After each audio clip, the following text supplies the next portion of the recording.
Zee 24 तास एक पाऊल पुढे। नमस्कार, मी सुधीर गाडगीळ। 9च्या बातम्यांमध्ये आपलं स्वागत। सुरुवात टॉप 5 हेडलाईन्सनी।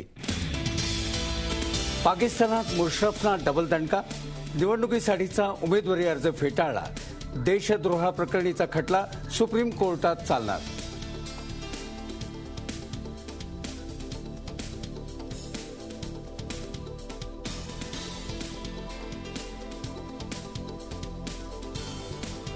राष्ट्रपतींच्या हस्ते पद्म पुरस्काराचं वितरण।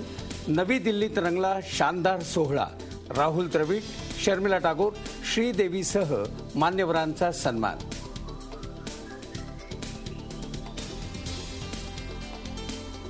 मराठमोळ्या राही सरनोबतचा वर्ल्ड कपमध्ये सुवर्णवेध। दक्षिण कोरियात मीटर शूटिंगमध्ये 25 मीटर शूटिंगमध्ये मिळवलं गोल्ड मेडल।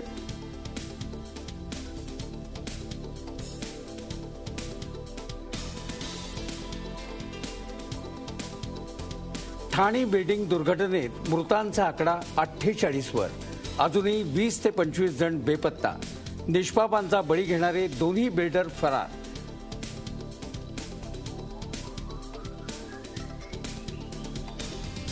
आणि आताची टॉप हेडलाईन।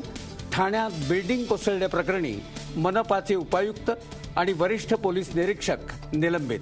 ठाणे जिल्ह्यातलं अनधिकृत बांधकामं तातडीनं रोखण्याचे मुख्यमंत्र्यांचे आदेश।